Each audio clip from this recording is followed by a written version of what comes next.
Lick it up. You don't want to know what I was doing back in that guitar solo. Hi, that's me, Doc Normal. We're here on the still NuzBox network until we're kicked out.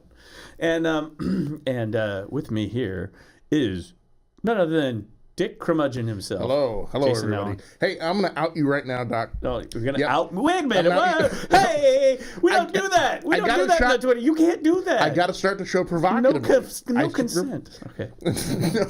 no consent. Cut. No. Okay, what you referenced what you were doing guitar-wise before the show. Have you been looking at my browsing history lately? Okay. I've been having a conversation with your Amazon. And no, what he was doing behind the scene was, the music's coming on, everyone's getting into a groove, but I had to call shenanigans when he tried to light, his guitar on fire. That's what I was going for. Exactly. I was going to say something, I was going to say something really provocative and then something really innocuous, just to kind of, There was There was I was looking around. There was a lighter around here because we had. I know there was a lighter around. There's a bunch of crap over here that I need to go through. Maybe we should do 2019 cleanup today. What about a Coffee with Curmudgeons garage sale? Ugh. Well, flea market. We've had unofficial Coffee with Curmudgeons garage sale. Right. Although what we end up with is not selling stuff. We end up buying things getting things like Men in Millionaire. Yeah. How you doing? You need a little refresh? Yeah. You need a little, or do you need the traditional British sterling? British sterling. Yeah. I love that Millennium Millionaire though, because it's like, man, and I'm gonna smell like the year 2000.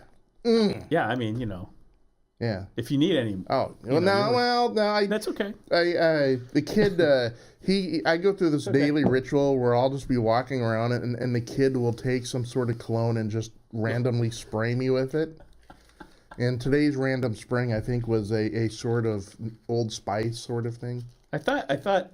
Yeah. I thought that this is. I thought that I had a lighter, but instead it's just. It's just old school. It's just a mat. Okay, now you got to do the Hendrix thing, where you're doing the thing above the... No, I'm thinking it more like... Light? There you go. This is what they did in the 50s at rock concerts when they were like, before lighters. Bill Haley in the comments around, so Buddy Holly's up there rocking out and people are like matches. Now they use a stupid phone. I don't get that. Weak. I know. Use your iPhone. Ooh, look. No, man, you used to light something on fire. Right.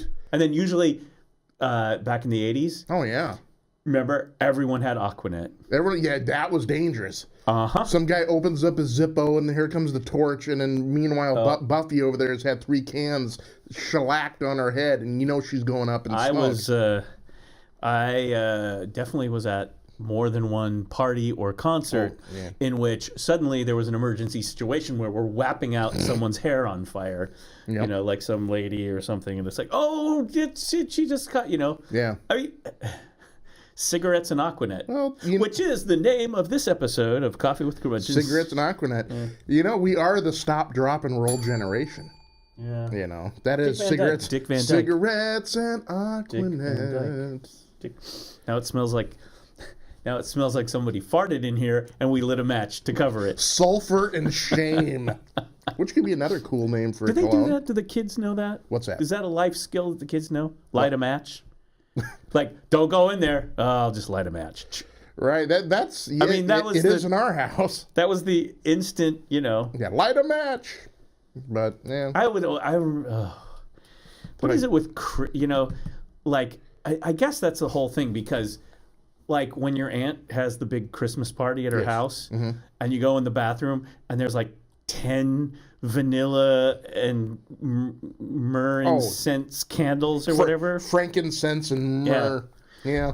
And it's like, well, thanks for that because we know Grandma goes in there about 6 times during the evening. And especially when you head over to Aunt Fanny's for taco night, it's going to, Well, anyway. It would be Christmas, so it would be Christmas ham. I hate Christmas. Or the green bean casserole just doesn't go the right way. Yeah. I made green bean casserole for Thanksgiving. I like green bean casserole. I made it. I'm a fan. Good. And how did it turn was out? The vegan thing. Ooh, how did that turn out? Good. Excellent. Good. Yeah, it was like, well, we're not going to talk about this, but we were talking about this pre-show. I'm kind of starting a plant-based food channel thing. FYI. I'm going to feed you lines, so get ready. It's my job as the wingman to say things like, hey, what show was that? It doesn't have a title, actually. Oh. I mean, it has if you go on social media, there's a thing called Supplanted, which there's one video so far. I like that name, though, Supplanted. I think it's perfect. Yeah. I mean, maybe that's what it's called. I don't know. Yeah. But that's what the channel's called. And it started because on a whim over the holidays, I got this new product that I've been dying to try called Just Egg, which is it's a egg replacement product, brand new product. It's been under development. It uses an Asian bean out there that's been out there forever, so it's not like mung bean. Yeah, it's not like crazy. Yeah. It's like something actually they've been doing in Asia for years, and it's just like somebody goes, "Hey, let's do this." So we want to try it. I found out where to get it in the store. It's like, I'm making omelets. I haven't had an omelet since I've been, plant-based because they're made of eggs. Yeah. And so I made an omelet and I filmed it and I put it up there and it worked out pretty good. Fantastic. It was funny because at the time I was looking to see if you could make an omelet. I couldn't find any information. And then I went out to see if there were YouTube people out there, and I found one lady who had just kind of done it. It was like, okay, looks like it works. Yeah. Then I post my video and I find like 7 other people doing omelets. It's like, oh, okay, great, Yeah, it's like, I guess, So anyway, so there's that. Well, so I made, like, when I did Thanksgiving last year, it was a long holidays. Do you know where these matches, before I put them away, you know where these matches are from? Hold on. It's green and black, and it's got that kind of upside down triangle. I'm going to say L.A. Viper Room. Yeah. Thank you. Am I a child of the 80s I guess or we what? discussed it. Yeah, I think we've discussed it before. No, they are. Some guy brought them. He was like, here. Didn't they open up This is a gift for you. And I was like, oh. And he was like, you know what that is, right? I go, oh, yeah, I know what the Viper Rune is. I'm not just some... We know, Yeah. We know. But anyway, so there was the whole thing, the holidays, which suck. Holidays suck. But I felt bad, and I needed to cook for family because it's like, we have a turkey. It's like, do you have anything else? It's like, no. Yeah. What am I going to eat? I don't know. It was like, okay, fine. Give me 4 hours in the kitchen and to whip up something. Sure. I did take pictures of it, but I should have filmed it. But I made stuffing. Yeah. Ooh. Everything's plant-based. Okay. I made stuffing. I made green bean casserole with the mushroom gravy. Oh, yeah. The mushroom stuff in there. Yeah. What else did I make? Sweet potatoes. Sweet potatoes? No, actually, my sweet potatoes, I don't care. I don't care if they're... It was the first time I'd actually done it plant-based. Okay. Meaning no butter. Yeah. So a substitute. And it worked out great. Can't people just use like margarine now? I mean, but there's better stuff now. Okay. There's plant-based stuff, coconut oil and stuff. There's better stuff, better formulas now. Okay. Remember when we were kids, and everyone went. Here was the problem. There was butter, right? And butter's good to cook with, and if you've seen some of the chef stuff on like Netflix and everything, what's the big secret ingredient that every chef and French cooking and Julia Child and everyone uses? Foie gras? No. The secret ingredients is butter everywhere. Oh yeah. It's like it's a not well kept secret. Yeah. It's like, wow, this tastes so hearty and wonderful. It's like, it's got like 10 pounds of butter in it. Yeah. It's cooked in butter, Sweet cream butter. Yeah. And so then in the 70s, because we did weird things in the 70s, like floral patterns. Yeah. And gas shortages. Sure. And exchangeable milk bottles and pop bottles. Yes. Pop Shop Pop. And Ramblin' Rod. Ramblin' Rod. So everyone's mom switched to margarine because it was healthier. Imperial and Blue Bonnet. And that stuff was horrible. Yes. It was absolutely disgusting, horrible. Yeah. It really was bad. And that's the whole thing. It was like you got so used to it, and it didn't taste good on a sandwich. Oh, and when you made popcorn and you made poured butter, the butter, and you pour it on the popcorn, it would instantly shrink all the popcorn into a goo. It would. In fact, did you know, and not very many people know this, but when they came out with the product, I Can't Believe It's Not Butter, right? You believed it. they actually had to shorten the name. The real name was I Can't Believe It's Not Butter because it doesn't taste like complete crap. Yeah, it just, margarine, so growing up back in those days, it got a really bad rap. It did. And for a reason. And so then in the 80s and stuff, as people got more like Gordon Gekko yuppie-ish, we all went back to smoking cigars and using real butter, like the Land O'Lakes sweet, the Tillamook, the sweet cream, butter. That stuff, and in the cuisine. But it's the 21st century, and the plant-based non-dairy products are so much better now, so amazingly better. Yeah. So anyway, so that was the first time I made that sweet potatoes.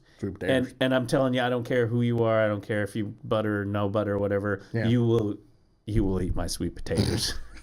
You will. You will eat them. Nice. That didn't come out right. That didn't come out right. He's throwing down the sweet potato though. Yeah. Yeah. You know why? Yes. It's because of Louis Armstrong. Yeah? Louis Armstrong and Ella Fitzgerald. Oh, I'm waiting to see. Damn them all to hell. Because they did that song. Oh. They did that song, and for this day forward, you can never ever think of potatoes without sniggering. Yeah. They did that song. All that meat but no potatoes. All that meat and no potatoes. Right. I guess they were talking about cooking, weren't they? I guess someone was hungry when they wrote that song. Very unlikely. If you know the origins of jazz and blues songs, I'm going to rock you, baby. I'm going to rock you, baby, all night long. Yeah, the guy probably didn't have a guitar in his hand when he was... No. The intent of the song is not... Yeah, it wasn't like... This is why they didn't allow that music on American radio until, what was that guy's name? The Cleveland, the famous... Alan Freed? Alan Freed, and the famous, famous rock and rollers... Yep. Started playing the rock and roll. Yeah. The bad, dirty music that the religious people were out there burning the records and all. They were freaking out, man. In fact, it led to impurities. Oh my God! Think about it. Think about if Mike Pence. Oh geez. Oh geez. Mike Pence back in the 50s. Holy cow! That demon rock and roll. Or it's like that movie, the line from the movie, The Waterboy. That foosball is the devil. Yeah. Oh yeah. Exactly. Everything was the devil. That rock and roll is the devil. But true fact, folks. Things were so screwed up back in the 50s. They called it. Ready for this? They called it. You will not play any of this race music. Yeah. That whole turn. That's what it was called. Records, Chicago and all that stuff. Yep. And then, it was like Elvis and Carl Perkins and all these guys, Jerry Lee, and it sort of ripped off. They did. The music and then standardized and the rest of it. And you know what? Thank God that happened because... But what was weird is jazz existed. Yes. And there was... integration there, but a lot of it was still instrumental, and then if it was vocal jazz, oftentimes it would be like, I don't know. Well, the vocal part really came in. But Cab Calloway made movies. I found one on YouTube the other day. Heck, he was even on the Blues Brothers. Yeah. Oh yeah. Well, everybody. That's just Everybody would. If there's one reason, even if you don't like the Blues Brothers, the original movie, one reason to see it is like everyone's in that movie. Yeah, they feature everyone. Aretha. Oh yeah, it's their salute to James Brown. Oh yeah, in the church. But anyway, it's beautiful. But my sweet potatoes are good. Sweet potatoes. They're really good, and they have secret ingredient. Secret ingredients. Well, you can't say it here because it's secret. Well, it involves going to the liquor store.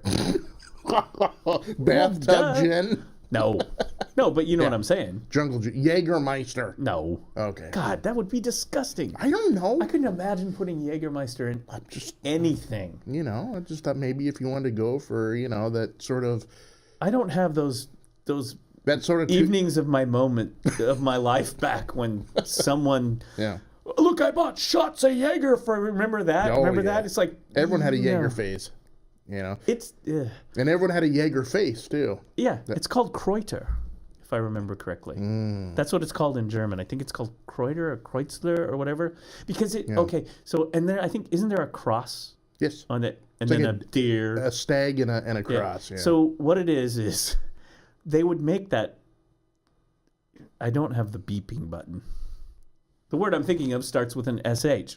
Anyway, they would make that crap beep in the abbeys, the places. Yeah, monasteries in Europe, and sure, like in Germany and big time in Germany and other places. They all through Western Europe and the religious Western Europe, right? Sure. And they'd make this crap with herbs and all sorts of stuff fermented up. And the thing is in modern times, most of the people are like, oh, they just drink it at the New Year or at the Christmas as a tradition. It's like, well, we have to have it so we have good luck, good Christian luck.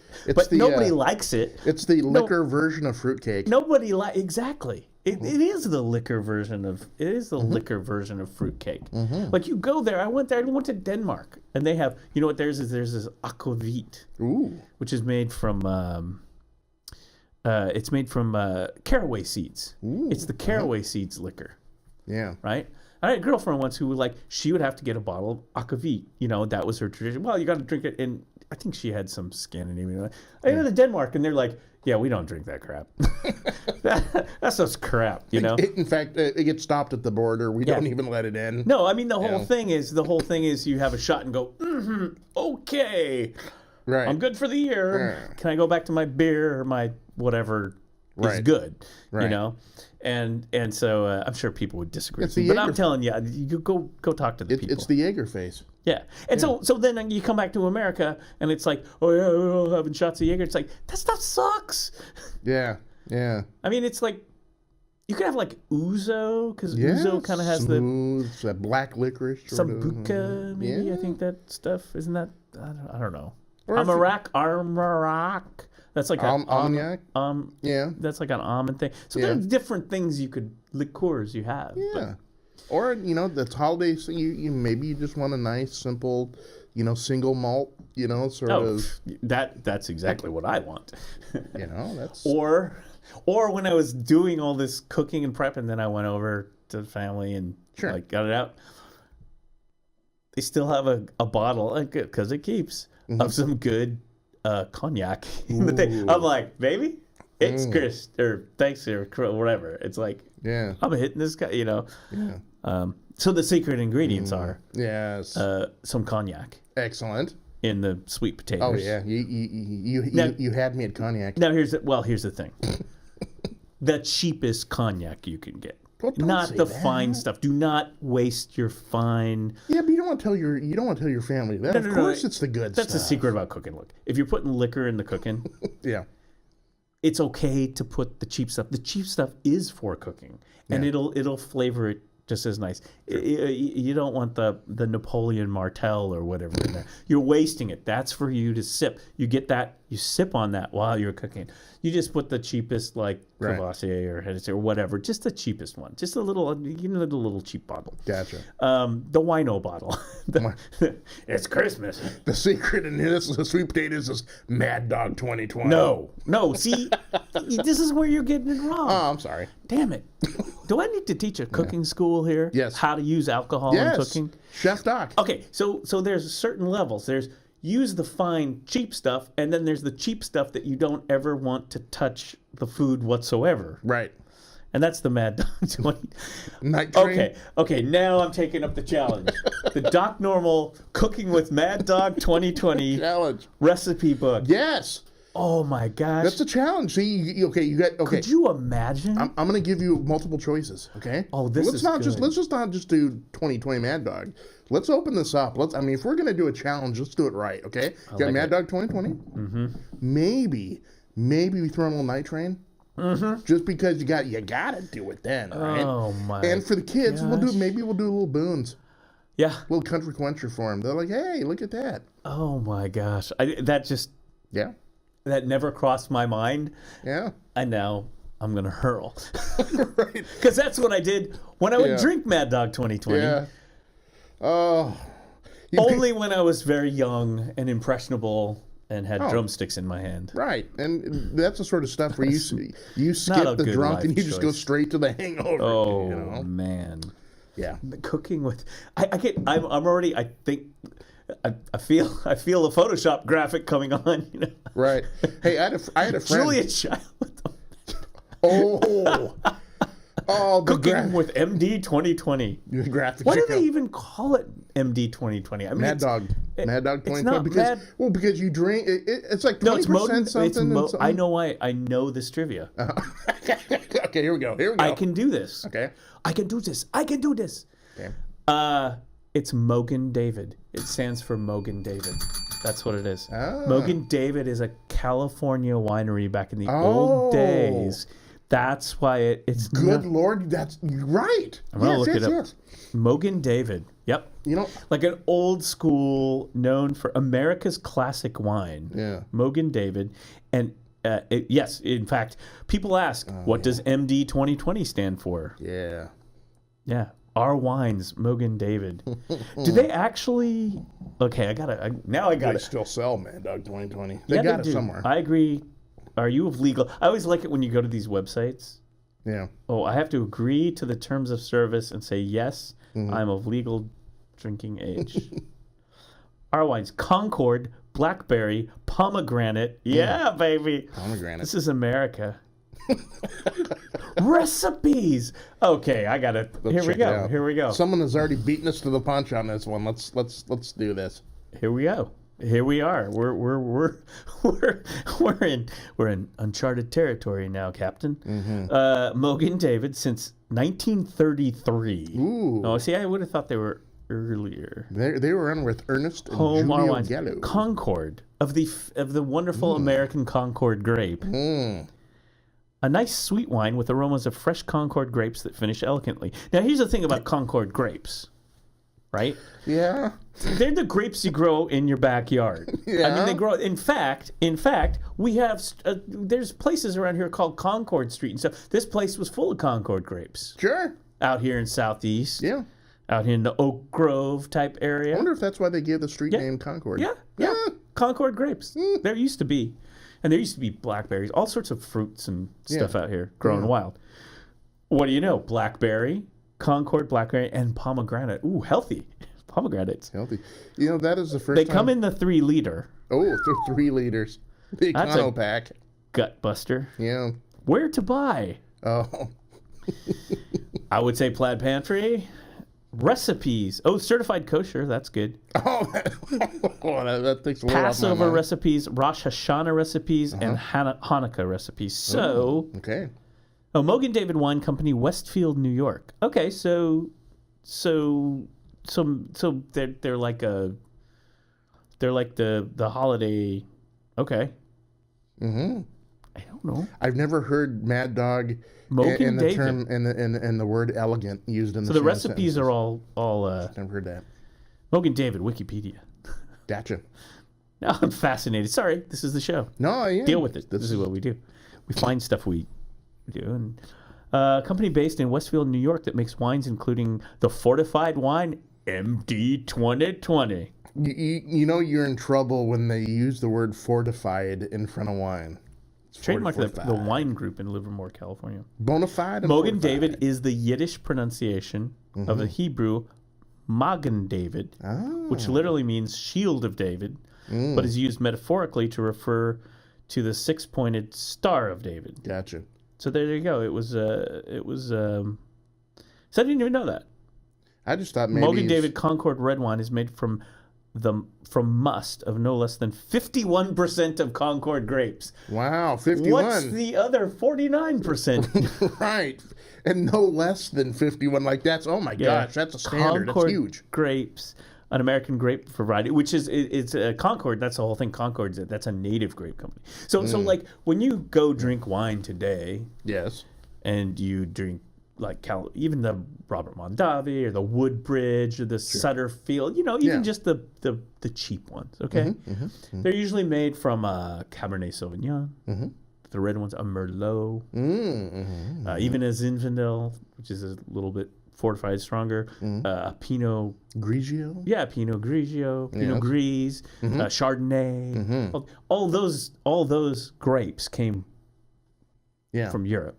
Riesling, Germany. Yep. Gewürztraminer. These are actually varieties that are popular in Oregon because of the climate. Yeah. They all came from Europe. They're literally, those are grape stock, they're vine stocks and stuff. Yeah. They literally ultimately came from Europe at one point or another. Yeah. And an interesting story about wine, if you'd like to know this, is way back when, and I can't remember if it was the 19th century it happened or the 20th century, there was in Europe, there was I can't remember, it's like boitress, it's some weird infection that infected all the wine grapes, great wines, and decimated the European winemaking. It decimated it. I'm seeming to remember something about it. And it turns out the remedy for it was to come to America, the New World, graft the wine stocks, what we had cultivated in the New World, which were resistant to this thing, and graft them onto the vines of the Old World vines. And so to this day, that is actually a process that they do after so many years in the vineyard. They have to regraft the vines because otherwise they'll get infected with this thing and it'll wipe out your vineyard. Hey, America! Isn't that crazy? America says thank you. Yeah. Or you're welcome, I should say. But anyway. Yeah. Just an interesting thing. Here. Mogan David wine is sold as kosher for Passover. 51% Concord grapes. So what's the other 49? Yeah. An American grape variety. So Concord grapes is an American grape variety, which is typically used for grape juices, jellies, and preserves, but also used for kosher wines. This makes the wine less expensive, averaging $5 a bottle. In addition to Concord Red, Mogan David also markets blackberry and pomegranate red. Huh. Founded months before the repeal of Prohibition by Max Cohen and Henry Marcus in Chicago. Huh. Okay. Yes. So, okay. Oh, Coke acquired them in the 1970s. Somehow that just sounds right. Yeah. Coke. I'd love to see their ad campaigns from then. Tom Waits' song medley, Jack and Neil, California, Here I Come, refers to drinking MD 2020. Of course it does. Down a drink, MD 2020. Because that's you pretty much sound like Tom Waits after you. In fact, I think it's a prerequisite that if you're going to start drinking Mad Dog 2020, you better prepare that you are going to sound like Tom Waits after. What's the other 49%, Jason? Right. It's not telling me. I want to say Stoli, but I don't know. Well,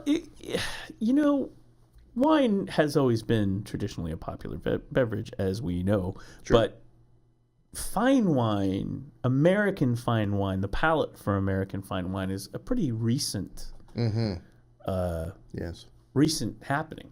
I mean, I remember growing up, when it was like pretty much the jug wines, the Inglenook, Franzia, which are still there. Then the box, or even before that, remember, box wine, Orson Welles, Ernest and Julio Gallo. That's right. We will sell no wine before it's time. Yeah. I went to California. Roma? I went to California with my parents once. Yeah. Okay. Like the California trip. Yep. They stopped. They had to go. They wanted to go to the wine place. Where did they go? Ernest and Julio Gallo tasting. That's what it was. That's awesome. No, it was like a tourist thing, and I guess they had an area where kids could go because families would want to stop in and taste wine and get little things. So let me ask you this question, simply because I'm just in that sort of mood. For all these years, let me out you. Let me out you. No, have all these years have we been getting the name wrong? Julio? Is it Julio? No, I don't know. I really don't know. I know that it was actually. I think it was actually started by two dudes. Ernst and Julio. I think they were the one dude was from Italy or whatever. And, it's California, right? And now, so what happened was, somewhere in the I want to say the late '60s. I want to say, or maybe it was the '70s. Guys like Robert Mondavi. You may or may not have heard of him. all over. You can go into a wine store, look in the California section, you'll see Robert Mondavi. You'll also see another dude like C. Mondavi, CK. That's the other side of the family. That's who produced today's show, was Robert Mondavi. There you go. Yeah. But he was responsible for actually, or is considered one of the winemakers in California to elevate the entire wine industry. Right. In California. In fact, he died a few years. Well, it might have been a while ago, but he lived a while, and they did a lot of tributes to him as like this guy. I mean, there were other people as well, but he actually went to France and became friends with Baron Rothschild, the famous Bordeaux Rothschild, which you can actually go in and get that Bordeaux. I can't remember what it's called. There is actually a cheaper one. I haven't seen it in a long time. Maybe they don't sell it. It's called Chateau des Blancs. Yeah, they went out and they did like a joint venture, and then California wines, and then there was this famous point in wine history. I knew a lot about wine actually. I actually went to classes and. What do they call it? I'm not a sommelier. No, I'm not. I'm not a sommelier. I don't have any accreditation as a sommelier. Yeah. Although I was told by a sommelier once that I actually had. The traps. For as much knowledge as I had. I mean, I wasn't a sommelier, but it's like for someone who's not a sommelier, you actually know. It's like, I used to have books. I still have books. Yeah. About wine. The reason I like wine stuff is it's also history and geography. Yeah, exactly. It's not just about drinking the booze. It's like there's all this history, and it's like, well, what's the history? Who planted these vines here? Well, it was back then the king of so and so. Like if you go to France or Italy or wherever. I mean, think about it. It's like duchies. The original vines, which may really not exist anymore. The original vineyards and stuff in Italy were like Roman vineyards. And they got the idea, I think, from the Egyptians, if I recall. I believe. Yeah. And so anyway, so the and there's a reason why you did that, why you fermented, because oftentimes that was the safest thing to drink. Right. Mondavi, they did these joint ventures, and then there was this famous thing, I think maybe it happened in the 70s, I think, where they have the international wine tasting. Oh, yes. Where all the people come together. There should be a movie about this. I wonder if there is. Like, I got to look this up. They came together, right? Yeah. And, of course, it's always like France. Sure. This Bordeaux is the best ever, and like it might be classed 100 and whatever. Yeah. And for the first time in the world at this big event, California wine won the best. And awesome. Europe was like, think of the French, right? Yeah. Sacre bleu! Mon Dieu! Mon Dieu! Sacre bleu! Clouseau! Get in here! Isn't this the Giulio Gallo? Mon Dieu! Oh, man. It wasn't Ernest and Giulio Gallo. I know. I guarantee it. It might have been a Mondavi. It might have been a Mondavi or not, but it was the first time where it was like, okay, holy crap, now California wines have caught up to the great wines of France, Italy. And then after that, then that's when wineries, and of course then along those lines, Oregon, Washington, grew their wine. Right. Their wine. And Oregon wines are considered top notch. We've won, and again, we've had people from France come over and buy vineyard areas. Domaine Drouin being one, which Drouin is a big wine family in France, right? And they came over, the sons and daughters and sons of those people. Yeah. So that's kind of how it is. When I was a kid, American wine. But Jason, you can still go to the store and buy MD 2020, baby. In fact, because it's America. In fact, today's show is sponsored by Mad Dog 2020. When you need to get loaded quick. Anyway, when I was a kid, though, there was quite, the stereotype, American wines suck. If you want really good wine, you got to go to France, you got to go to Germany, you got to go to Italy. That's where it is. And but you're right. Around the time in the 70s, there was a concerted effort. We're going to kick up our wine game here. So they built the industry off it to where now it's getting so many new ideas. Like now we got to do a wine pod, right? What a curmudgeon! I have a stack of books that would be. Because when you really got into it, then you buy these encyclopedias so that you could read about the region, It's like in the 90s, I got really into cigars. Yeah. And so I became an aficionado, And so you start, you get all these books and all this stuff. And you start learning about how they cure it and all the stuff. There's a Dominican versus Cuban versus this. Blah, blah. And it really is quite interesting. The magazine is Cigar Aficionado still around? Yeah, I think so. And of course, the book, the one that I had. Sorry, I'm getting something that's not wine. We did that once with Space Ghost. Folks, check out our Space Ghost show. What was I drinking? It was like a Pinot Grigio or a Sauvignon Blanc. Yeah. Maybe we should do that again. But anyway. Why not? And why not? Wine Spectator. Yes. It's a big one. Kind of like the big. And then, of course, you'd subscribe to the magazine because it's big and it's got lots of pictures. Glossy and yeah. It's and reviews. Yeah. But the big thing is, yes, there's wine, there's expensive wine, and unfortunately, since wine got more popular in the United States, California, and I saw it starting in the 80s, but then in the 90s, and Oregon and Washington, which are amazing. I mean, they have these things called appellations where varietals come from, and they're official. And so Oregon has official appellations. One is in the Umpqua Valley, the Rogue Valley, which would be the southern part. There's certain conditions. Of course, the other one is like in Yamhill Valley. That's where the Pinot, that stuff comes from. Yeah. Washington State, Eastern Washington. Eastern, dry. Dry. Yeah. Not too cold, but dry. Gets good sun, but that's a good thing. Anyway, there's a whole lot of conditions. Weather, climate, soil.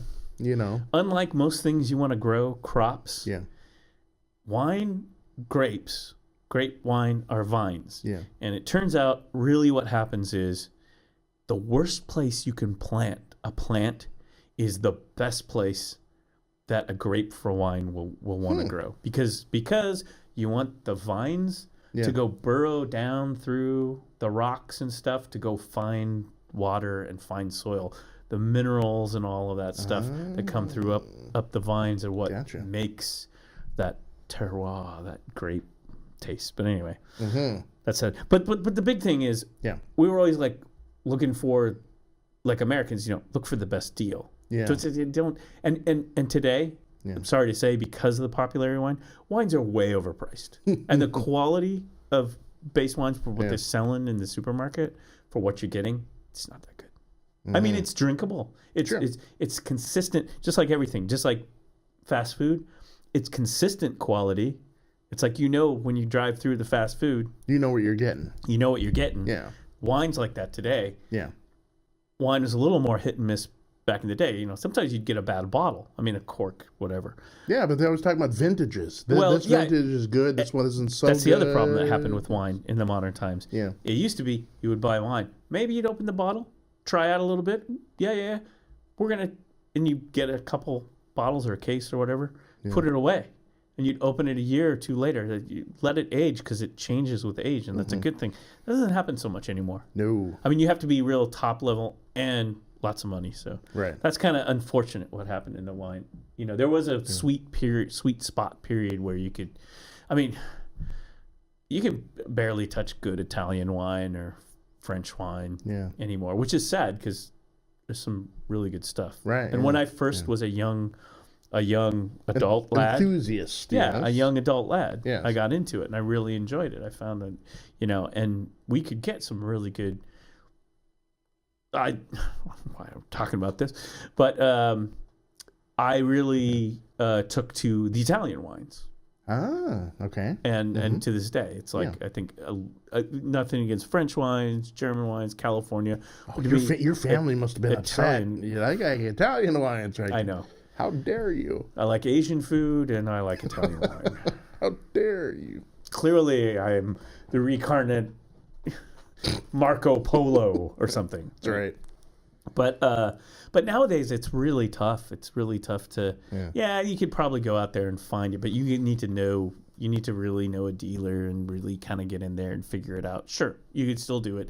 There's still some things you can pull off the shelf, but I don't think you're getting that experience that you would get. Or if you do, you're gonna have to pay through the nose for it, right? I mean, isn't there kind of a baseline now? Yeah. Well, I mean, that's the whole thing. It's like anything. It's like, gosh, remember back when I was young and we would drink that wine all the time. It was wonderful. It was affordable, blah, blah, blah. And now it's like, I can't touch that. Right. You know? It's like, you're like, oh, it's just like anything, isn't it? Like pretty much anything. Yeah. Yeah. Yeah. And it's kids the, screw everything up. Standardization of stuff. It's the fast food of, that's how they fast fooded everything nowadays. Well, a nice bottle of scotch. Same thing.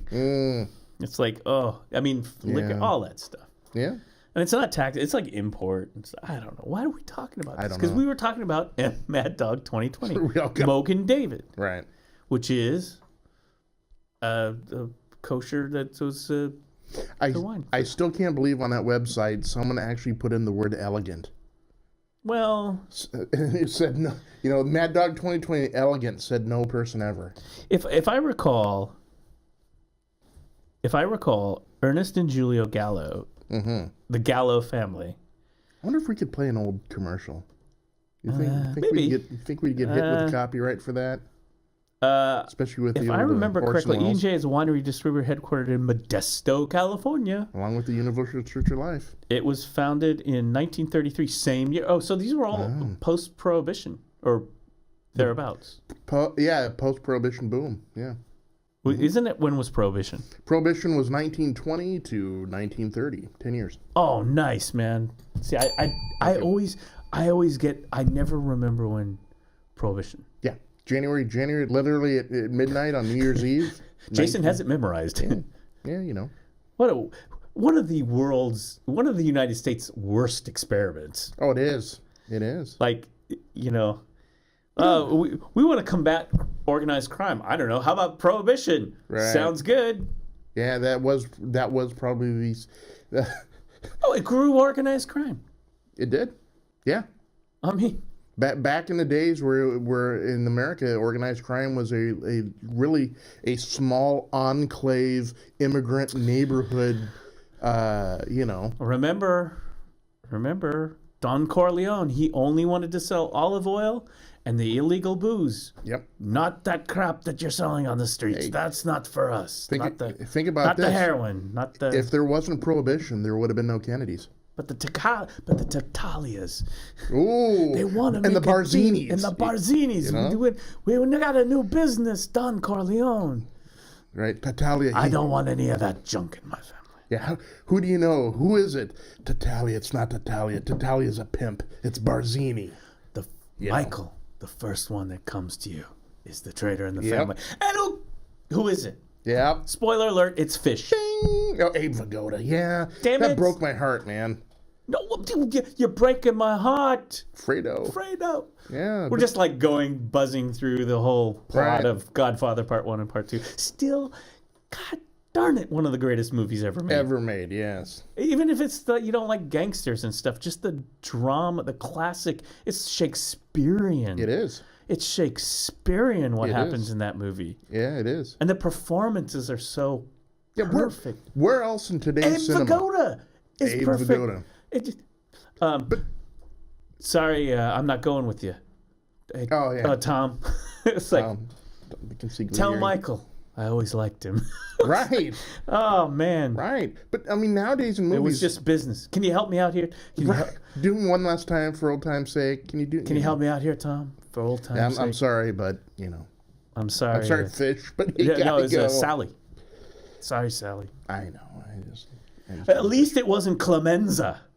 Well, Clemenza. Because you're like, the first time you're watching this, like, I hope it's not... You think it's Clemenza. I hope it's not Fat Clemenza. Yeah. Well, no. At first time I ever saw Godfather, I was like, oh, I wonder if it's Clemenza because he's kind of the gruff sort of. You do. Well, he's kind of the enforcer. He kind of, I got leave the car, take the cannoli. Yeah. The cannoli. Right. Oh my gosh. Yeah, Fat Clemenza. You're like, oh, please don't let it be Fat Clemenza. Right. And then you, especially so, because then you watch The Godfather Part 2. And it could have never been Clemenza because Clemenza. And Clemenza is Bruno Kirby. Yep. And he's there from the beginning. Young Clemenza. Right. All they're doing is trying to get a rug. They're just trying to get a rug. Yeah. Hey, he's out of town. We got to move the rug. Yeah. We just gotta. Oh, he didn't leave the key. We'll just smash through the door. Right. God, man, what a. It's just like I can watch that movie over and over and over and over. Right. Again, and you just like you can't stop watching it. You're just like, and also to this day, I think. Al Pacino's had so many great. Yeah. Portrayals, but he just. Brando, Robert Duvall. Duvall. All of them, but. The cool thing to me about The Godfather in particular, Ernest and Julio, they're great in it. Julio Gallo, but how much lines, how much scenes from the movie has entered the American lexicon over time, right? I mean, we could sit here for the next hour and spout different. We already did, right? We've done shows on this, but it's interesting. Yeah, so E&J, Ernest and Julio Gallo, is the largest exporter of California wines. Yeah. Trademark disputes. 2007, Martha Stewart Living announced a partnership. Now, there is a Gallo label. I know that's... Okay. And I think it was, again, made by the offspring, like the grandkids and stuff, adults, gotcha. like family business. There is a Gallo. You can go into Gallo, and they're like Woodbridge, like all of them. They have Chardonnay, they have the Cabernet, they have the California table wine stuff. But maybe the Curmudgeons, we should go on a road trip and do a live remote from the Ernest and Julio tasting room. This is what I wanted to know. Wine brands. Andre is the best-selling brand of sparkling wine in the United States. Okay. Folks. Who's never had that cold duck before, huh? No cold duck, okay? just stay away from it. Yeah. No, okay? But that's honey, look, it's pink. That's like just at least get a Corbel. Let's go for a little Corbel. Or Cooks or something. Can you at least do that? Yeah, Cooks maybe is a step up from the Andre.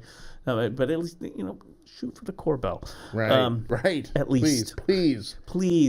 Andre. When I was a kid, Andre was sold in 7-Eleven. Oh, it still is. It still right is. next to the nachos. It still is. Yeah. It still is. Yeah. Oh, believe me, again, back in my Mad Dog 2020 days. Oh, yeah. I remember studying for a final, and it's like, it's my birthday. Can you come over? It's like... And here comes the What did I do? Hey, right. I was a poor student and a musician. That's back when musicians didn't make any money. Remember when it was the teenage rite of passage that when you go to concerts, you and your friends would all get together and you'd rent a limo? We're in a limo, man. We need champagne because we're high class now. And next thing you know, here comes the Andre, hey, listen, it's pink. It's good. You're going to like it. I'm trying to figure out here. Because it is the brut, extra dry, cold duck. And I'm trying to figure out, where did they ever come up with cold duck? In fact, we should change the words of Kiss, Cold Gin to Cold Duck, Cold Duck time again. Wow, here's a good thing. Here's something very interesting. Yeah. Andre calls itself champagne. No. That is actually... verboten, and actually, according to Wikipedia, while the United States agreed in 2006, God, I thought we would have agreed like years before that. Yeah. We agreed in 2006, as late as 2006, to not approve any new wine labels for U.S. produced products that include the term champagne. Yeah. Andre their grandfather is legally allowed. The term is grandfather label. Yeah. Andre's Brut California Champagne. Brut. Yeah. Brut is right. Brut is okay. But champagne, because in France, champagne comes from Champagne Valley. Places. Yeah. 2 towns, 2 places. Yep. That's it. Yeah, it's a valley, right? Champagne Valley. Anything outside of the valley is considered... I know what it is. Reims and Epernay are the 2 places they can produce champagne. There you go. Other than that, sparkling white wine. Moet and Chandon, which is French champagne. Epernay. Mums, which is very fine. Reims. And then there's Vive Clos. I never can pronounce that one. There's a lot of it. Or what about the Dom Perignon? That is Moet and Chandon, and that is there you go. In Epernay. Yeah. And that's the grandfather of champagne. because Dom Perignon was a monk. Yeah. Who invented the champagne process. Right. I've read all this. See, books. Like, I'm a walking, like, You're in a monastery. What else are you going to do? You're either going to transcribe, vellum, or you're going to make because liquor. That's pretty much the two things you did. And cheese, Which reminds me, I have a, we never talked about it. It was a story I sent you once. Yeah. But anyway, that's a fascinating story. Back in the 16th century? Yeah. It's been around for a long time. And the whole process of how they do that is pretty cool. So they can call their stuff champagne, which is not, it's a sparkling wine. That has got to torment the highbrows to no end. They are the boil on the butt end of the champagne community, right? Andre. You're like coming down, E.T., you're like whatever from the other planet. It's like, would you like some champagne? Why, yes. Oh, this Andre has a nice label, or this Dom Perignon. It's like, no, you cannot.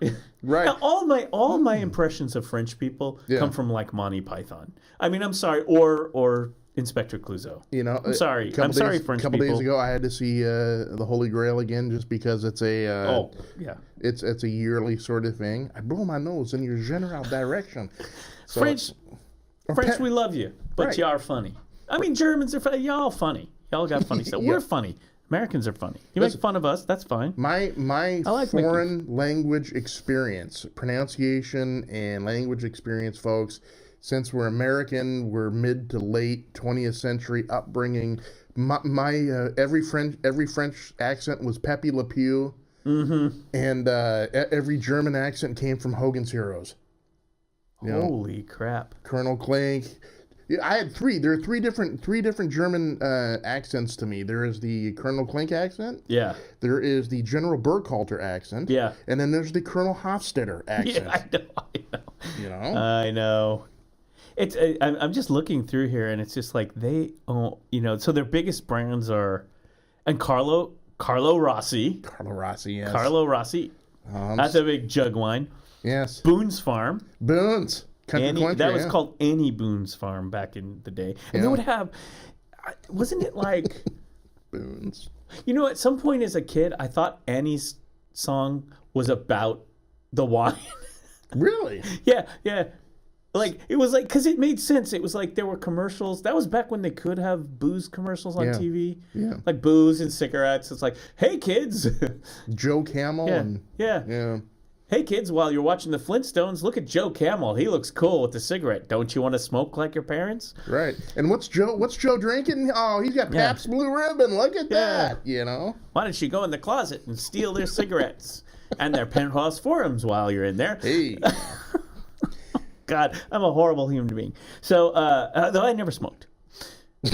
which you, sir, have been redeemed, okay? No, not really. It was that second part. Oh, God. You mean the penthouse ones? Yeah. Anyway. Bob Guccione thanks you. There's a lot of information in those there is. books. There is. You learn a lot about life. It was like life. the Reader's Digest of... It is. Sex and more. Right. Right. It just... what was the name? Dear... It's like when they said, I read it for the articles. There was a gal. Yeah. She was like the Ann Landers of sex. Oh, wow. They write her into... You know who I'm talking about. Yeah, but anyway, I can't remember the name of the people. If you're... Do some research, folks. Yeah. Yes. Dear so-and-so. Right, my husband and I. It would always start out, my husband and I were thinking. It was always a penthouse forum, right? Where they're always, they call and the people's writing letters. This was before, this was before the internet. Yeah. Well, it wasn't before the internet. Right. I always have to say that. It wasn't before the internet. But. Internet, 1969. But it was before the internet became. Before the web. Before, well. Listen, if you weren't in Stanford. Maybe there was a few dial-up BBSs. Right. If you weren't in Stanford or some science, lab somewhere at some college, chances are building an Altair or an Apple One in your house in Palo Alto or whatever. Palo Alto, yes. I don't know. And beautiful. But yeah, it was like a informational reading. It was. Where's a kid supposed to go to get? I mean, you didn't learn from your parents. There's no birds and bees. Brother. What do? You thank you, Bob Guccione, or I know. Thank you, Uncle Hugh. Now we have like all the basic wine varietals, all kind of like standard, drinking style, from one another. Like the Gallo, if you got the Gallo, or Franzia, you can serve it. It's fine. It's house wine. We call it a dinner wine. And then you got the internet for like anything you ever wanted to know about sex, right? Which is a Woody Allen movie, right? Anyway. We shouldn't talk about him, though. Boone's Farm, as you said, we talked about it, which they had commercials, like I said, back in the day. I think they stopped the cigarette commercials in the late 60s or whatever, early 70s, but they still had wine 70s. Commercials. Remember the Marlboro Man? Yeah. I just remember there were still like Annie's Boone Farm. May have been, I know Joe Camel, they had commercials up into the 80s. And then they had oh, wow. And then they had, like you said, the Ernest and Julio Gallo commercial with Orson Welles. Because Orson Welles needs cash money. Ernest and Julio Gallo. We will sell no wine before it's time. Him and Mr. Coffee, And always the answer was like, it's been about a week, Orson. Looks good. It's time. It's time.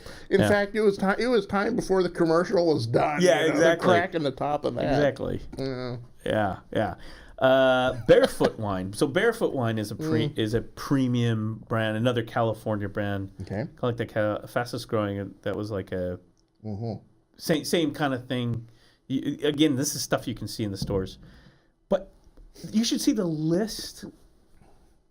They've got a huge list. Like they've acquired all this stuff. It's just like everything. Yeah. I'm trying to look here.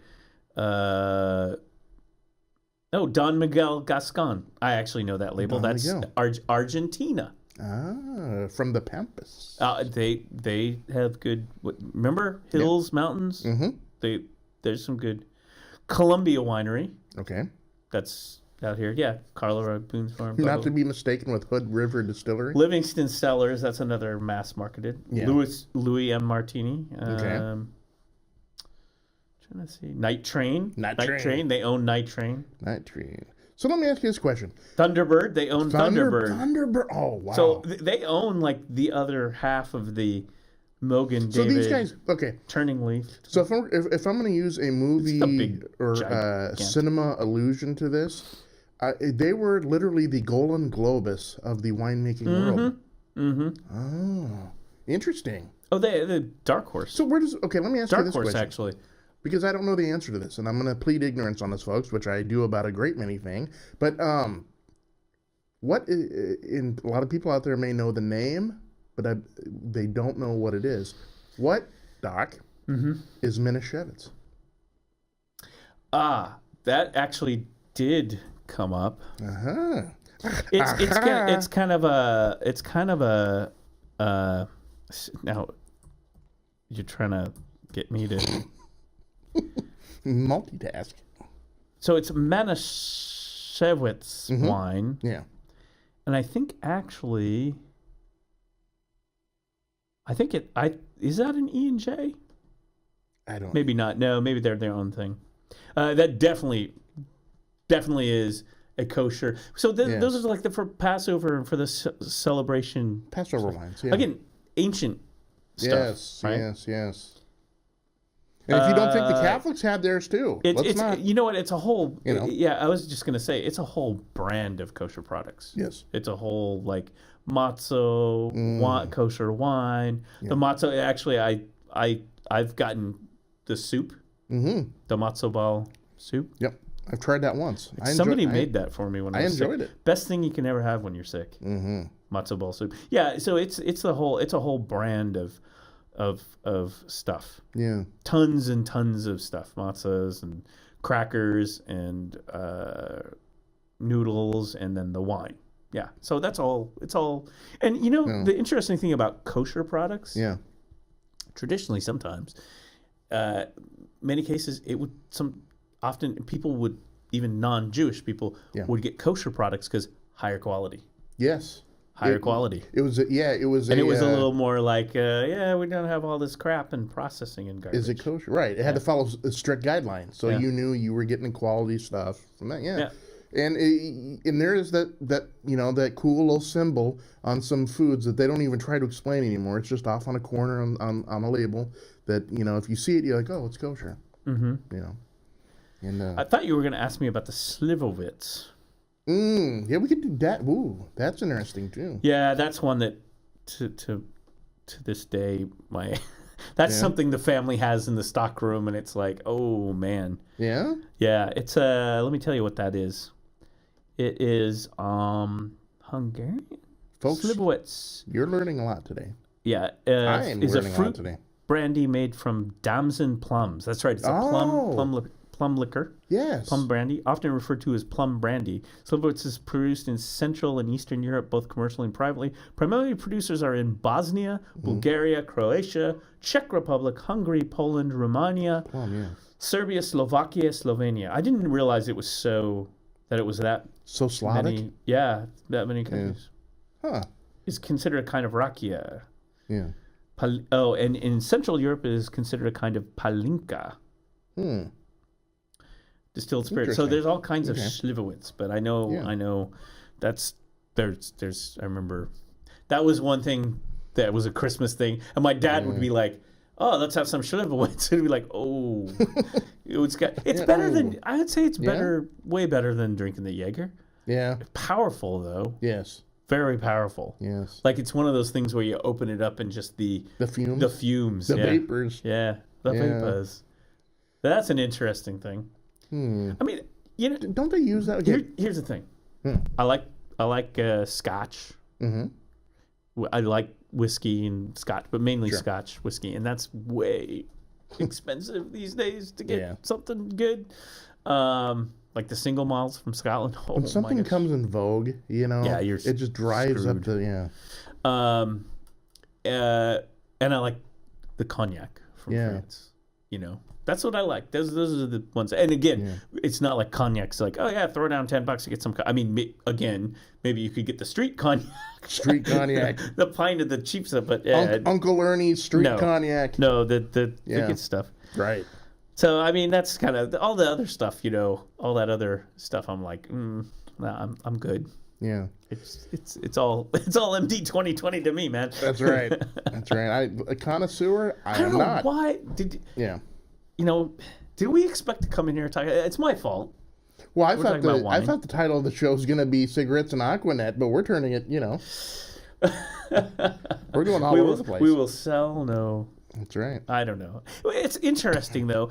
The interesting thing about that sort of thing, like food and drink, is because, as you just like the slivovitz there, it equates to a culture, and it's often in that case, like with the wine and the spirits, it's ancient. Yep. Like the manuscripts, ritualistic, like the Passover meals and the Passover wine and all that stuff, and that's what they always say. The connoisseurs say, like with wine or food, it's like that's the joy of food and the joy of cooking, and it should be shared. I think that people should explore all of that. I always hated the people who were like, I just eat my burgers and fry and I do this. It's like, no, you should go try some matzo ball soup. You should go do this. You should go do this. Try these Asian cuisine. And I think in the West Coast over here, we're pretty good about it. Yeah. Now we kind of have like cuisine from a lot of places. Right. And then you end up with your favorites. Right. Asian food is like some of my. That's just my gig. But isn't that the way it was like in New York though? I mean, because you had all these communities side by side by side by side. So okay, you're gonna venture over in this neighborhood and find this, and then geez, what about these guys over here? They got this going on over here, and so it's with melting pot. Yeah. Well, over here there's a. I mean, this is so cool, and I haven't been there in a long time. Of course, it's not part of the plant-based diet anymore. Yeah. But like, for example, there used to be this church over here. I'm not sure who they are. Denomination? Well, I don't know, and where they're like maybe kind of the from over there. Maybe they're drinking the Schlivowitz, I think. Yeah. But every Saturday, Yeah. there'd be a sign out in Selwood, pierogies down to the bay. Like, so you would go down, and you could go down here, and here's all the people in the church, and that's what their fundraiser every Saturday. They're making, and you just walk in and go, give me some pierogies. They were selling borscht, pierogies. I think they had some sort of sausage thing, right? You know what I mean? Oh, yeah. And that's the kind of thing, you know? And so it's like people in the neighborhood would go, wait a minute, there's like this church over here selling pierogies. Let's go. Pierogies is like a pasta potato something. Yes, lovely. Isn't it something you have a pasta potato, almost sort of like stuffed dumpling, right? Mm-hmm. Yeah. Yeah. In fact, on my list is to make vegan pierogies. And I know I can. When you do that, save at least one. Oh yeah. I would like to sample. I'm sure probably someone's done it before. I remember getting these the first time. It's like, hey, did you know this was like, let's get them. It was like, and we were like, oh boy. These are tasty. Yeah. You know, I mean, it just like, you know, and New York is, or traditionally used to be that kind of a place where it's like, I mean, I know the times I've been there too, in like the Village. New York and Chicago. And you're just over here and there. And, you know, and sometimes you'd find this place, it's like, oh, I'm hungry. And it's like past midnight. Oh, look, this place is open. You know, I'm trying to remember. There was this one Middle Eastern place, like Delhi. Oh, yeah. And it was like all the lentil you could eat and all this stuff. I mean, it's just like, I don't know. But that's what it's about. Is it me, or is that a disappearing kind of part of American culture now? That everything is...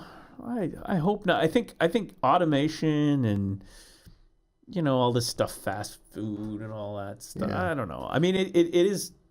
So I remember... And again, when I got into wine and I really got into cooking and stuff, like there in the late 80s and the 90s, and there was a resurgence of that. Food Network. That's when the Food Network started, and the TLC, when they actually had the cable channel, all 24/7 food shows and stuff. You used to watch those, and like, you know, now they're all crazy. You know, now you got like Gordon Ramsay, which...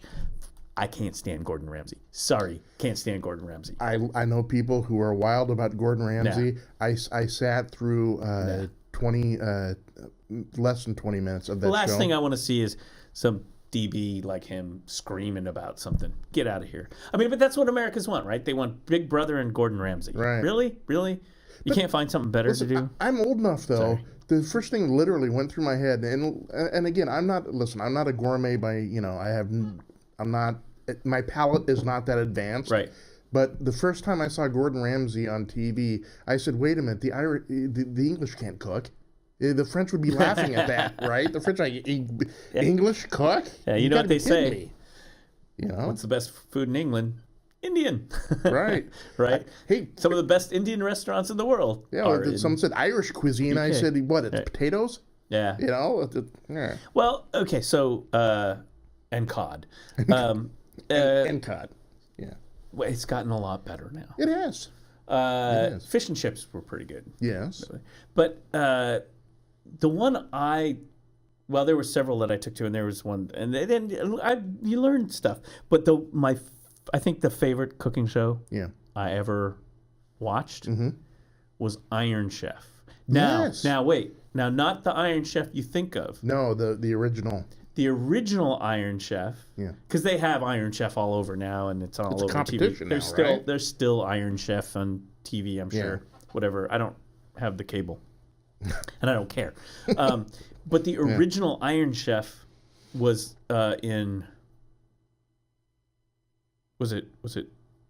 Gosh, I can't remember if it was was it China? No, it was Japan. Yes. It was Japan. Oh, okay. That's the reason I'm confused is because they had one of the Iron Chef.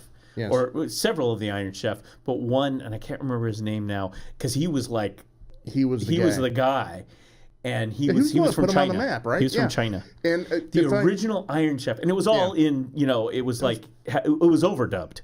Right, but that was like PBS, right? Back in the day, like it was on every once in a while. Cable channel. Yeah, it was almost close to like it was on one of the weird Bravo. Yeah, it was just a weird channel, but it was like underground. Yes, I mean it wasn't like, and then Shatner did an Iron Chef after that because it got popular. Yeah, and then Shatner did it. What it was is it was the whole. It was produced in Asia, and they had the guy who was the chairman. And he would sit down, and then they'd have the food critics, and then they'd come out. And, of course, it was all Asian cuisine. It was Chinese, Korean, Japan. Yeah. So it's like, you know, the secret ingredient is, what the hell is that, right? You know, it's like egg of Godzilla. You know, it'd be like... Right. Oh, Khashoggi! Khashoggi is going after the leg of Godzilla. He's thinking of, he's pulling down some paprika. And it was all dubbed in English. Oh, God. That was such a good show. It was so entertaining. I gotta get copies. Somebody had made copies. Yeah, I never knew what bok choy was until I watched that show. Yeah. Well, did you ever go to fucking the Chinese Wong's Garden or something there, Jason? Jeez. Do you have bok choy here? Well, I think we could. Yeah, Iron Chef America food. I mean, and now it's like a whole thing. Yeah. Here we go. Here it is. Iron Chef, Ryori no Tetsuji. Yeah. Excuse my Japanese, folks. That was fun to say though. I like Japanese is fun. Oh, it is. Japanese is cool. Literally Iron Men of cooking. Yeah, remember, it was a little sexist. Iron Men of cooking, right. I seem to recall at some point when they finally let the woman in, and it was like, oh, okay.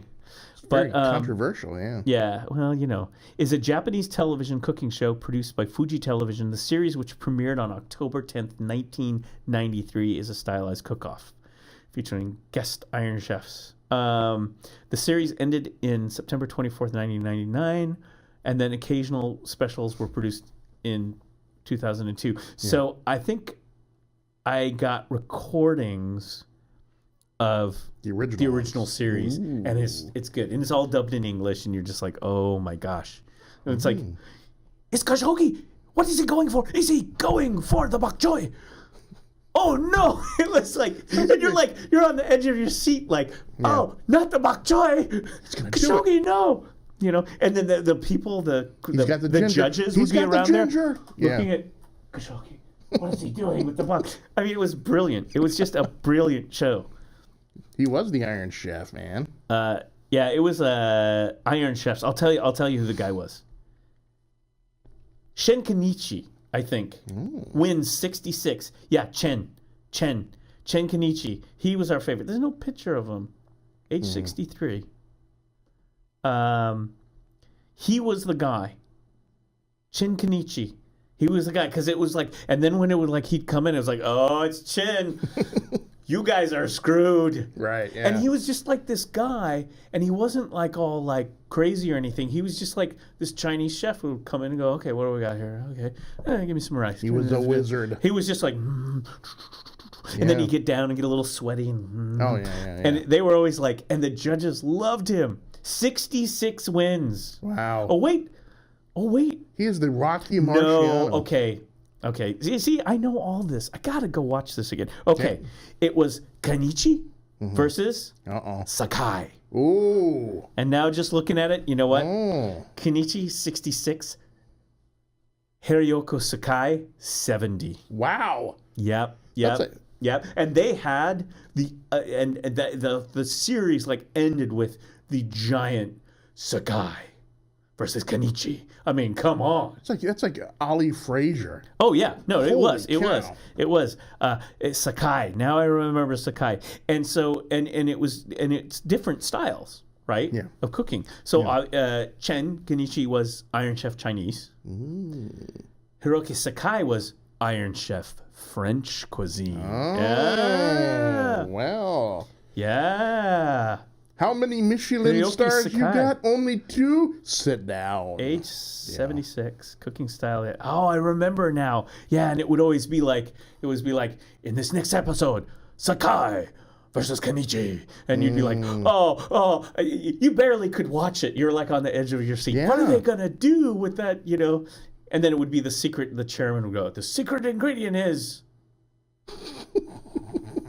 bell peppers. Go.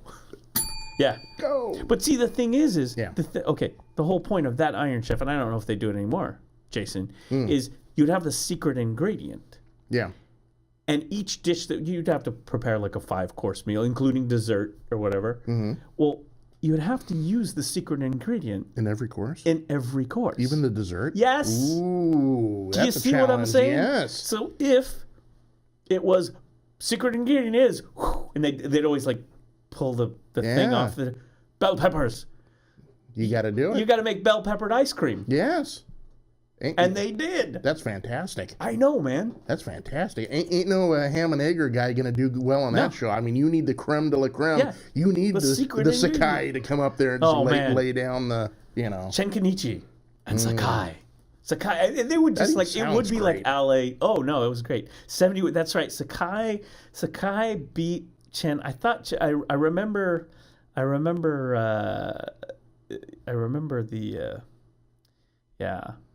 Ishinabe, Masahiko Kobe, Rokuzo Mashipa. So Iron Chef Italian, Iron Chef Japanese.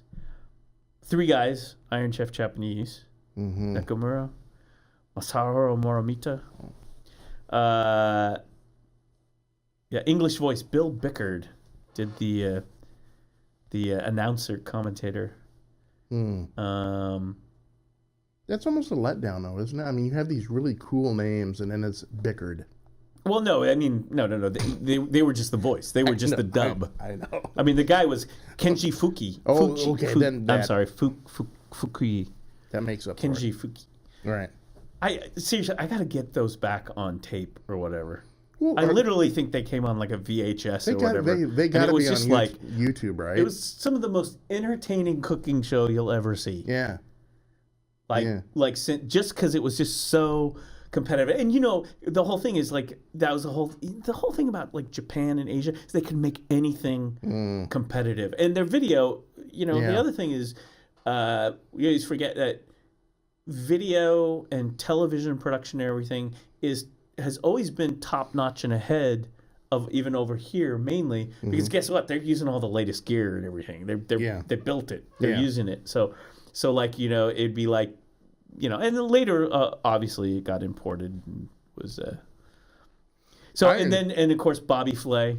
Y'all know Bobby Flay, right? He is the Antichrist. Well, he made his name for coming on there and participating in Iron Chef. Didn't Bobby he always get Flay. his butt kicked all the time? I mean, I remember someone who was like a short order cook at Denny's. I don't know. Beat him. We don't have to denigrate Bobby Flay. I just don't like Bobby Flay. Mr. Bobby Flay. Bobby Flay entered into a bit of a rivalry with Iron Chef Japanese Morimoto during the show's special New York battle. I remember seeing this. I watched all this. Yeah. Flay complained that his side of the kitchen was poorly laid out. Oh. Bobby Flay. I bet you this is like on DVD. It's got to be. I gotta go check my Amazon. That's what I was thinking. I'm telling you, it just thinking back on it now, you just think, oh, it's just a cooking show, one-off the thing. But the way the Japanese tell a story is so dramatic. I mean, it's typical sports, right? It's basically like football or whatever. Yeah. And this thing, the original Iron Chef produced in Japan, was just so well produced and so portrayed so dramatically. And of course, they'd have the cameras and they'd have the on reporters. It's like, what did you see? What did he do? He used a little pepper and then he scooped the pepper back off. Oh no, Kenichi scooped the pepper back off. There must have been a mistake. What do we think? We're getting worried. Let's go back to the booth. Right, and the whole undertones of Japanese society too. I mean, it just wasn't competition. I mean, it was honor. If you lost, you lost face, right? Yeah. And so I love the end of the shows when the loser guy had to commit seppuku. No, Jason. That didn't happen. Oh no! You can't take him anywhere. I know, but it is though. But no, it was very. You kind of lose face, right? Yeah. If you don't win it, and these guys, they brought their. They all brought their A game. Yeah, that was the whole thing. You saw. I just noticed here too. They each had a color. Ooh. Chen Kenichi. Like the yellow. They had like the war banners. The Warlord war banners, right? They would come out in. There's actually a picture. Let me throw up the picture here. These guys were like culinary samurais, man. Yes. Yeah. I'm telling you, man, this is one of the best things I ever watched on television, and it was a cooking show. Here's I'm gonna throw a little photograph here. This is the original Iron Chef. So you see each of the chef in their dress chef in their respective colors. Oh, that's awesome. So yellow, blue, red, white. And then in front of them, the guy in the dramatic robes is the chairman. Oh, the only thing the chairman. The only thing that's missing from Iron Chef. You ready for this? What? Kurosawa. Well, and now if he was directing it, man. Woo, welcome to Iron Chef. Welcome to Iron Chef Rashomon. Right. You put the potatoes in before the eggs. No. You put the eggs in before the potatoes. No, I think you put the potatoes in there. Anyway. Ran with walks. But anyway, and the chairman was played by this, apparently, because I had to look it up. And apparently the guy who played the chairman was some like Japanese soap opera star. He had like this flow. I mean, he looked mysterious, and he'd come out in a robe, and he'd have a sword. And, I mean, it was just, this show was I'm telling you, it was the best cooking show. And I know you could watch Iron Chef America and Bobby Flay and all that stuff. It's a watered down. Doesn't hold a candle to the original. It's like, you gotta go back to the well. You gotta go back to the source. Yeah. And just like the stuff that would happen and the rivalry. And it was like samurai, or it was like culinary, or it was like or like it was good stuff. I could see a graphic coming later of like meshing with Iron Chef and I don't know. I could see a lot of 47 graphics Ronin. Coming. Yeah. I don't. There is. Yeah. There is. Yeah. In Portland. Oh. Vegan Iron Chef. No. Yeah. Really? It's been going on for years. And in fact, I'm wondering if it's going on. It's all volunteer, so, you know. But someone I knew was involved with it. What if NuzBox covered it? Well, I've thought about that over the years since I've been. And that's always, to me, every day making plant-based vegan items is Vegan Iron Chef, because it's like, the secret ingredient is, what you got. Yeah. Yeah. Huh. Secret ingredient is replace now that is a meat product with something else. Right. Yeah. I mean, and that's why I like cooking. And partly that's, okay, you do plant-based or whatever. It's like, oh, that's so boring and so terrible. It's like, not really. Not if you grew up watching cooking shows and Vegan Iron Chef and stuff. You're like, I will take this challenge. Right, but it's also cooking and good cooking is isn't it so just ritualistic? There's a process and technique. Right. It's technique. And it's a lot of cooking. And what most people will tell you is, and people always go to the cookbook and it's like this and this and this and this. Yeah, that's great. The measurements and stuff. Now in baking, I'm not a baker. Yeah. In baking, I think the measurements are really critical. Yeah. Like down to the wire. Yeah. If I understand baking as well. I'm not a baker. Yeah. In cooking, you need to get a sense of the recipe. In cooking, it's the technique of what you do. One of my brother's wife's mother, Thai. Mm-hmm. And I would sit there and I would be in awe. Thai food? Just watching her get out go. Of town, man. Because she my was favorite. Like, you need, this much of that. No. It's all done by feel. It's all done by this, by that. And it's just, she was and taste. You can taste it as you're cooking. Oh, her pad thai and her vegetable rolls, right? Thanks, was Jason. Just, now I know what I'm having for dinner tonight. That's right. I'm gonna have to go. This hour sponsored by good place. Pad Thai. And yeah, not all, but one good thing about Asian cuisine, Thai food, you got to check with them though. You got to check in, but in many cases because the plant, the non-meat eating, all of that. Mm-hmm. Well, they've been doing that over in Asia for quite some time now. I don't know, a few thousand years. Mm-hmm. It's not like this is brand new, right. Maybe brand new, and so like places like Thai places and stuff will often have many options that are very and far superior. Oh yeah. Check. I don't care. We're just talking. Yeah. You can sit here and listen. Try out this place on. I think it's Division Kati Thai. Kati. Kati Thai. I've heard of it. Yeah, I've driven past it. I've been there a couple times. 2-3 times. Yeah. Let me tell you, when they say spicy, I love. Yeah. They mean spicy. Yeah. It's not like the last time I was there. It was like I was like, wow. Yeah. And I'm a big spicy food fan, so that's why it all works for me. One time I went to a place because I was actually recommended to me by my brother's wife's mother. You know. And so I go in there.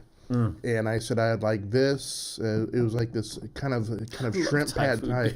And I said this verbatim to the lady. I said I want spicy and I don't want it white boys hot. I want it hot. Give it to me and she did. They delivered, man. And it was a semi-religious experience. Yeah, I would say that the spiciest thing I've eaten in the last year was at Caddy Thai place, and it was like, make it spicy. It was, I think it was like a mushroom soup, like kind of a one of those, and it was like, it's a spicy pepper mushroom. So it was like, do you need it backed off? It's like, no, let's go with it. We'll go with that, and it was like, that's. The spicy food. But some people can't do it. I understand. But the cool thing about that is the spice just isn't like just to make it spicy. It's all complementary, right? Yeah. It's all it's a blend, and so when you eat it, it's like, yes, it's hot. I mean, don't get me wrong, it's gonna deliver the goods, but it's meant to be there. It's like you're eating something that's what it is. It's meant to be there. I'm gonna continue to go down the road of Cajun and Creole. Because that's another spicy. Spicy place. Oh, I love Cajun. And that's that cuisine always fascinated me. That's some of the best American cuisine, by the way. It's such a blend, too. These cultures that are fusion. I would say, what's the best blend of American cuisine? I'd have to say that the South, the Louisiana, the Creole, the Cajun, because it's always what's available in your area, region, which is like down there, it's fish and catfish and whatever else, that's southern stuff, and whatever. Also, and then it's French, because the French got Louisiana from the French. So they have all the French cooking traditions that came over France. Yes. So Cajun is very influenced by the French. In fact, all the words. And then African. Yes. Or South West African, Haitian. And West Indies and that sort of thing. Like the okra and all that kind of stuff. There's all kinds of vegetables and things. And it's like that cuisine is just... I think it's amazing. The more you mix it up and go, we did this, and then we did some French here, we did this, we did this, we threw it in a pot, and we did this, and you're like, it's always better. Yeah. I think it's always that the influence is better. And so this whole, this modern thing about like where we're all separating. Yeah. Thai restaurant, don't. It's like, come on. That's not how. That's what food is. I mean, food is a coming together. Supposed to bring people together. Yeah. As a matter of fact, the whole cooking of the gumbo and all that stuff. There's even like a festival down there. Yeah. And what the whole point was, people would bring over what they got, their leftovers. I got some andouille here. I got this. I got that. I got this. I bring over some rice. I bring over this. Throw it in a pot. Yep. And make it up, right? Yep. And then it was like, then everyone would huge block parties. Paella is also the same thing. Yeah. So the two veganized things that I make all the time, which I will someday post an entire how-to on, is a plant-based veganized paella. Excellent. Which is a Spanish dish, and gumbo. Yeah. So, I love gumbo, man. Yeah, but it takes time to cook. Yeah. That and jambalaya. Oh, yeah. Big fan. Oh, yeah. Big fan. Well, and if you like, and again, some people are like, it's spicy food. Like, and it's like, that's where it gets a problem, because then you're like, try this, and it's like... I turned my kid onto it, man, my oldest kid. Yeah. I said, it's some of the simplest things are just, heaven, right? I taught him the magic and majesty of red beans and rice. Oh, yeah. Something just simple, There you go. Right there, like Louisiana, New Orleans. Yeah. In fact, I think the tradition is you're supposed to have red beans and rice in the new year. Yep. Right? Yep. And so the Saints lost. Yeah. The famous non-call, yeah. Speaking of which. Oof. Speaking of rice and beans, New Orleans Saints lost. They will not be going to the Super Bowl. Nope. What was up with that? It was a call. I didn't see it. It's the famous non-call. Mm-hmm. Now, you guys got to understand. Was it really blatant? Was it like in the know? I got very fuzzy vision, so. Football.